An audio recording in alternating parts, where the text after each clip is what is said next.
Hello पिलामाने welcome to our POCC classes पिलामाने आज आम यही वीडियो रे तुम पॉलिटिकल साइंस बईर तुम 4 नंबर चैप्टर जोटा आज पिलामाने कोन ना स्थानीय सरकार से किसी गुरुत्वपूर्ण 2 मार्क क्वेश्चन आज आम यही वीडियो रे देखिबा जेनटा कि तुम बोर्ड एग्जाम रे तुमको बहुत हेल्पफुल हेबो। देखो पिलामाने समय को अधिक वीडियो को आरंभ करबा ना तुम फास्ट क्वेश्चन कोन अछि ना 73तम संविधान संशोधन 73तम संविधान संशोधन कोन 2 मार्क क्वेश्चन।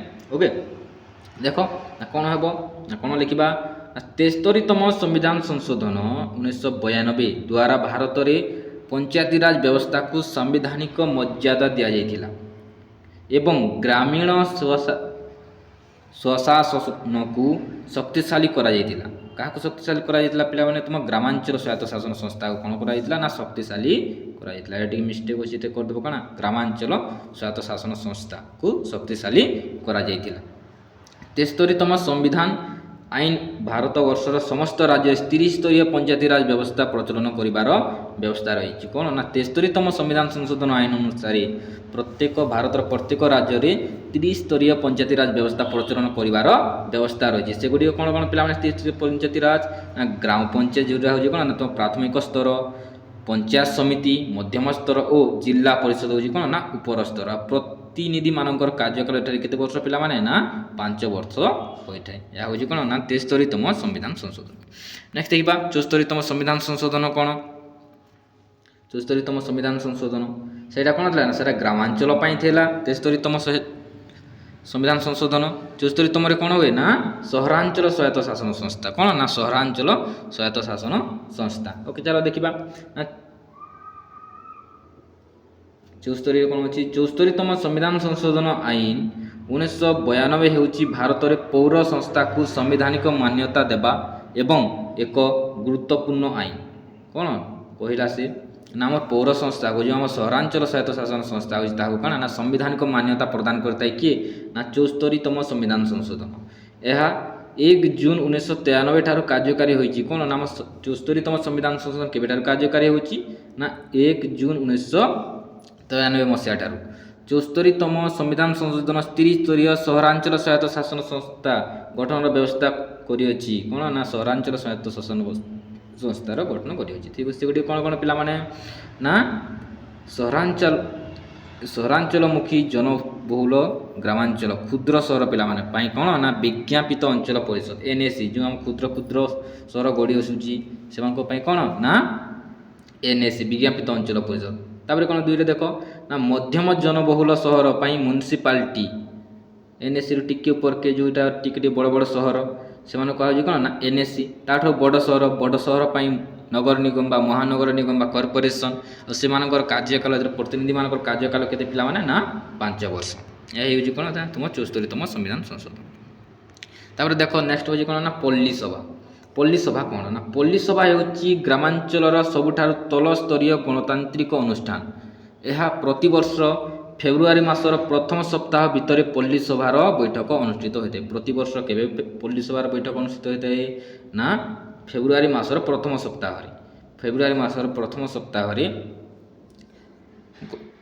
बैठक अनुष्ठित होता है जोठारे गाँव समस्त साबालक भोटर एकाठी होई विकासमूलक योजना हिताधिकारी चयन एवं समस्यार समाधान पर आलोचना करती।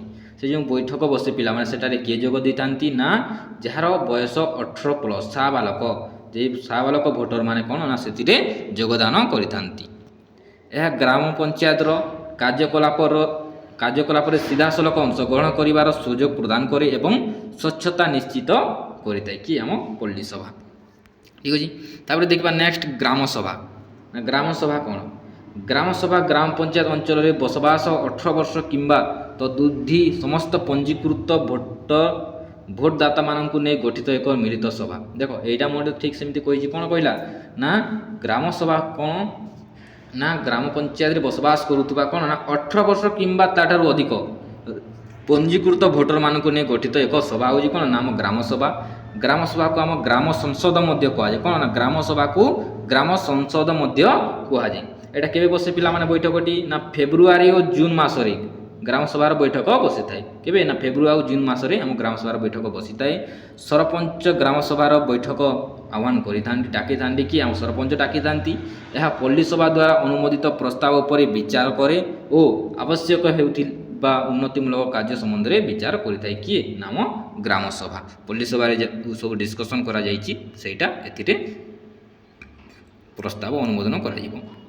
ଓକେ, ତାପରେ ଦେଖିବା କ'ଣ ନା ସରପଞ୍ଚଙ୍କ ଯୋଗ୍ୟତା କ'ଣ? ନା ସରପଞ୍ଚଙ୍କ ଯୋଗ୍ୟତା କ'ଣ? ଦେଖ ଫାର୍ଷ୍ଟ ଯୋଗ୍ୟତା କ'ଣ ଅଛି ନା ସେ ଭାରତର ନାଗରିକ ହୋଇଥିବେ।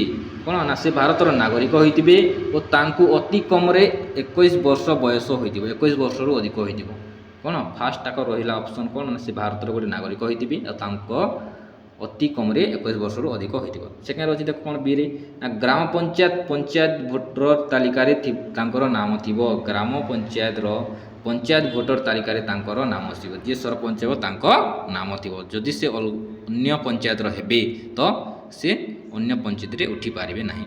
ସେ ଯେଉଁ ପଞ୍ଚାୟତର ସେ ପଞ୍ଚାୟତରେ ହିଁ ଉଠି ପାରିବେ। ଓକେ, ନେକ୍ସଟ ଦେଖ କ'ଣ ସିରେ ନିର୍ବାଚନ ଆଇନ ଦ୍ୱାରା ସେ ଦଣ୍ଡିତ ହୋଇନଥିବେ, କୌଣସି ଜେଲ୍ ଯାଇନଥିବେ କହୁଛି ସେ। କ'ଣ ନା ନିର୍ବାଚନ ଆଇନ ଦ୍ୱାରା ସେ ଦଣ୍ଡିତ ହୋଇନଥିବେ। ତାପରେ କ'ଣ ଅଛି ଡିରେ ନା ସେ ଦେବାଳିଆ ହୋଇନଥିବେ, ସେ ଦେବାଳିଆ ହୋଇନଥିବେ। ଓକେ, এটা କିଛି ଗୁରୁତ୍ୱପୂର୍ଣ୍ଣଟି ମନେ ରଖିନେବ।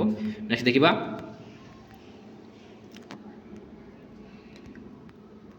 ସରପଞ୍ଚଙ୍କ କ୍ଷମତା କ'ଣ? ସରପଞ୍ଚ କ'ଣ କ'ଣ କରିପାରିବେ? ଓକେ, ସରପଞ୍ଚଙ୍କ କ୍ଷମତା କ'ଣ? ସରପଞ୍ଚ ଗ୍ରାମ ପଞ୍ଚାୟତର ମୁଖ୍ୟ ଅଧିକାରୀ ଅଟନ୍ତି। କିଏ? ନା ସରପଞ୍ଚ ଗ୍ରାମ ପଞ୍ଚାୟତର ମୁଖ୍ୟ ଅଧିକାରୀ ଅଟନ୍ତି। ସେ ଗ୍ରାମ ସଭା ଓ ପଞ୍ଚାୟତ ସଭାର ସଭାପତିତ୍ୱ କରନ୍ତି। ଗ୍ରାମ ସଭାର ଉନ୍ନତି କାର୍ଯ୍ୟ ଓ ପରିଚାଳନା ଦେଖନ୍ତି। କିଏ? ନାମ ସରପଞ୍ଚ। ସେ କ'ଣ କ'ଣ କରନ୍ତି? ସେ ଗ୍ରାମ ସଭା ଓ ପଞ୍ଚାୟତ ସଭାର ସଭାପତିତ୍ୱ କରନ୍ତି। ଆଉ କ'ଣ? ଗ୍ରାମ ସଭାର ଉନ୍ନତି କାର୍ଯ୍ୟ ଓ ପରିଚାଳନା ଦେଖନ୍ତି ଓ ସରକାରୀ ଯୋଜନା ଗୁଡ଼ିକୁ ଗ୍ରାମରେ କାର୍ଯ୍ୟକାରୀ କରନ୍ତି। କିଏ? ନାମ ସରପଞ୍ଚ। ସେହିପରି ଗ୍ରାମ ପଞ୍ଚାୟତର ଧନ ବ୍ୟୟ ଓ ପ୍ରଶାସନିକ କାର୍ଯ୍ୟର ନିରୀକ୍ଷଣ କରିବା ମଧ୍ୟ ସରକାରଙ୍କ ମୁଖ୍ୟ କ୍ଷମତା ମଧ୍ୟରୁ ଅନ୍ୟତମ। ସେ ପିଲାମାନେ ସରପଞ୍ଚଙ୍କ ମୁଖ୍ୟ କ୍ଷମତା ମଧ୍ୟଠାରୁ ଅନ୍ୟତମ। ଓକେ, ଏଇଟା ହେଲା ସରପଞ୍ଚଙ୍କ ଦକ୍ଷତା। ତାପରେ ନେକ୍ସଟ କ'ଣ ଅଛି ଦେଖ ନା 6ରେ ବିଜ୍ଞାପିତ ଅଞ୍ଚଳ ପରିଷଦର କିପରି ଗଠିତ ହୁଏ? ବିଜ୍ଞାପିତ ଅଞ୍ଚଳ ପରିଷଦ NAC କିପରି ଗଠିତ ହୁଏ ବୋଲି କ୍ୱେଶ୍ଚିନ୍। ଓକେ, ନା NAC କିପରି ଗଠିତ ହୁଏ ପିଲାମାନେ? ନା ଗ୍ରାମାଞ୍ଚଳରୁ ସହରାଞ୍ଚଳରେ ପରିବିଭୂତ ହେଉଥିବା ଛୋଟ ଛୋଟ ସହରମାନଙ୍କରେ NAC ପ୍ରତିଷ୍ଠା କରାଯାଏ। NAC କାହାକୁ ପ୍ରତିଷ୍ଠା କରାଯାଏ? ନା ଯେଉଁ ଛୋଟ ଛୋଟ ଗାଁ ମାନେ ଅଛି ସେଇଟା ସହର ଆଡ଼କୁ ଗତି କରୁଛି ନା ସେଠାରେ କ'ଣ ଗଠନ କରାଯାଏ? ନା ତୁମ NAC ଗଠନ କରାଯାଏ। ଯେଉଁ ସହରର ଲୋକ ସଂଖ୍ୟା 10,000ରୁ ଉର୍ଦ୍ଧ୍ୱ ଓ 25,000ରୁ କମ୍ ସେଠାରେ NAC ଗଠନ କରାଯାଏ। ନା NAC କେଉଁଠାରେ ଗଠନ କରାଯାଏ? ନା ଲୋକ ସଂଖ୍ୟା କେତେ? ନା 10,000ରୁ 25,000 ମଧ୍ୟରେ ଯଦି ଗୋଟେ ସହର ଅଛନ୍ତି ସେଠାରେ NAC ଗଠନ କରାଯାଏ। ରାଜ୍ୟ ସରକାର ଆଇନ ପାସ୍ କରି ବିଜ୍ଞାପିତ ଅଞ୍ଚଳ ପରିଷଦ ଗଠନ କରିଥାନ୍ତି। ଏଠାରେ ଆଉ ଗୋଟେ ପଏଣ୍ଟ ଆଡ଼ କରିନେବ ପିଲାମାନେ, ସେଇଟା ହେଉଛି କ'ଣ? ନା ବିଜ୍ଞାପିତ ଅଞ୍ଚଳର ୱାର୍ଡ଼ ସଂଖ୍ୟା କେତେ? ନା 11ରୁ 75 ମଧ୍ୟରେ ହୋଇଥିବ। 11ରୁ 75 ମଧ୍ୟରେ ହୋଇଥିବ। ଏ ପଏଣ୍ଟଟି ଆଡ଼ କରିନେବ। ଠିକ୍ ଅଛି। ନେକ୍ସଟ ଦେଖିବା NAC ନଗରପାଳିକା ଓ ନଗର ନିଗମର କାର୍ଯ୍ୟାବଳୀ କ'ଣ? ଯଦି ଯେକୌଣସି କ୍ୱେଶ୍ଚିନ୍ ଆସୁ NACର କାର୍ଯ୍ୟାବଳୀ ଆସୁ କିମ୍ବା ନଗର ନିଗମର କାର୍ଯ୍ୟାବଳୀ ଅଛୁ କିମ୍ବା ନଗର ନିଗମର ବା କର୍ପୋରେସନର କାର୍ଯ୍ୟାବଳୀ ଆସୁ, ଏଇ ଗୋଟେ ହିଁ ଆନ୍ସର୍ ଲେଖିବାର ଅଛି। ତୁମକୁ କୌଣସି ଚେଞ୍ଜ କରିବାର ନାହିଁ, ଗୋଟେ ହିଁ ଆନ୍ସର୍ ଲେଖିବାର ଅଛି। ଓକେ, ଦେଖ ନା କ'ଣ ଅଛି ଲେଖିବା ଫାଷ୍ଟ ନା ବିଦ୍ୟୁତ୍ ଯୋଗାଣ ଓ ରାସ୍ତା ଆଲୋକ ପ୍ରଦାନ। ରାସ୍ତାରେ ଆଲୋକ ପ୍ରଦାନ ଫାଷ୍ଟ ପଏଣ୍ଟ। ତୁମେ NACର ଆସୁ କିମ୍ବା ନଗରପାଳିକାର ଆସୁ କିମ୍ବା ନଗର ନିଗମର କାର୍ଯ୍ୟ ଆସୁ ସବୁଥିରେ ସମାନ ଲେଖିବ, କୌଣସି ଚେଞ୍ଜ କରିବାର ନାହିଁ। ଓକେ, ତ ଫାଷ୍ଟ ଆସିଲା କ'ଣ ନା ବିଦ୍ୟୁତ୍ ଯୋଗାଣ ଓ ରାସ୍ତାରେ ଆଲୋକ ପ୍ରଦାନ ଫାଷ୍ଟ ପଏଣ୍ଟ। ସେକେଣ୍ଡ କ'ଣ ନା ପ୍ରାଥମିକ ଶିକ୍ଷାର ପ୍ରସାର ଓ ଜନ୍ମ ମୃତ୍ୟୁ ପଞ୍ଜୀକରଣ। ପ୍ରାଥମିକ ଶିକ୍ଷାର ପ୍ରସାର ଓ ଜନ୍ମ ମୃତ୍ୟୁ ପଞ୍ଜୀକରଣ। 3ରେ ରାସ୍ତାଘାଟ ନିର୍ମାଣ ଓ ରକ୍ଷଣାବେକ୍ଷଣ। ରାସ୍ତାଘାଟ ନିର୍ମାଣ ରକ୍ଷଣାବେକ୍ଷଣ। 4 ଅଛି କ'ଣ ନା ପାନୀୟ ଜଳ ଯୋଗାଣ ଓ ଜଳ ଭଣ୍ଡାର ନିର୍ମାଣ ପାଇଁ ସୁରକ୍ଷା। ବହୁତ ଗୁରୁତ୍ୱ 4ଟି ମନେ ରଖିନେବ। ଓକେ, ତାପରେ ଦେଖିବା ନେକ୍ସଟ ଗ୍ରାମ ପଞ୍ଚାୟତ କିପରି ଗଠିତ ହୁଏ? ଗ୍ରାମ ପଞ୍ଚାୟତ କିପରି ଗଠିତ ହୁଏ? କିପରି ଗଠିତ ହୁଏ ଦେଖିବା। ଫାଷ୍ଟ କ'ଣ ଅଛି ନା ପ୍ରତି ଗ୍ରାମ ପଞ୍ଚାୟତ କେତେକ ଗ୍ରାମ ବା ପଡ଼ାକୁ ନେଇ ଗଠିତ। କେତେ ଗୁଡ଼ିଏ ଗ୍ରାମକୁ ନେଇ ଆମ ଗ୍ରାମ ପଞ୍ଚାୟତ ଗଠିତ ହୋଇଥାଏ।